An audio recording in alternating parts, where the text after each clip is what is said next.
மாமாக்கு ஆம்லெட் செய்யலாம். அம்மாக்கு பாப்பாக்கு அக்காக்கு பசிக்குதா, அதான் ஆம்லெட் செய்யலாம். வாங்க இன்னைக்கு இது முட்டை எடுத்துக்கலாம். ஃபர்ஸ்ட் இங்க வச்சுக்கலாம். பாருங்க வைக்கலாமா? இப்போ ஓபன் பண்ணி இப்ப வச்சுக்கலாம். வச்சுக்கிட்டு இந்த முட்டை ஆயில் எடுத்துக்கோங்க. ஊட்டலாம். ஊட்டியாச்சு. முட்டை எடுத்துக்கலாம். முட்டை எடுத்து சும்மா இங்க கட் பண்ணிடலாம். ஆம்லெட் ஊட்டியாச்சு. நெக்ஸ்ட் இப்போ கொஞ்சோண்டு தண்ணி எடுத்துக்கலாம். கொஞ்சோண்டு தண்ணி எடுத்துக்கோங்க. இப்போ ஆம்லெட் ஊட்டியாச்சு. இப்போ மாமா இப்படி கொஞ்சம் கிண்டிட்டு திருப்பி வைக்கலாம்.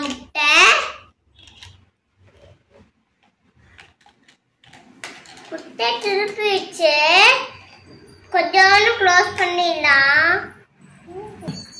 மூடி க்ளோஸ் பண்ணிடலாம். க்ளோஸ் பண்ணி முடிச்சு போது தண்ணி வைக்கலாம். கொஞ்சோண்டு தண்ணி போட்டாச்சு. இது குட்டை கொஞ்சோண்டு தண்ணி ஊட்டிக்கலாம்.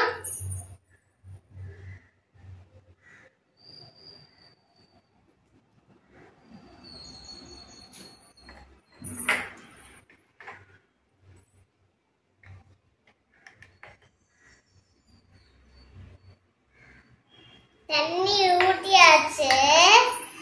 அப்புறம் ஓபன் பண்ணிடலாம். ஓபன் பண்ண தட்டு எடுத்துக்கலாம்.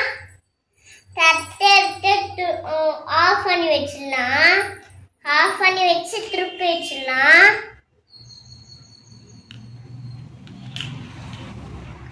ஆம்லெட் ரெடி ஆயிடுச்சு. சாப்பிடலாம். ரொம்ப டேஸ்டியா இருக்கு. வேற லெவல் இருக்கு. சாப்பிட்டு பார்த்தா வேற லெவல் இருக்கு. சரி இன்னைக்கு பிரெட் அம்மாக்கு பார்பிக்கு பாப்பாக்கு அக்காக்கு சாப்பிட பசிக்கிறா. அதுக்கு அவங்க வச்சுக்கலாம். குடிக்க தண்ணி வைக்கலாம். அவங்க சாப்பிட்டாங்க. நீங்களும் சாப்பிட்டுருங்க. கமெண்ட் சொல்லுங்க. பாய் பாய்.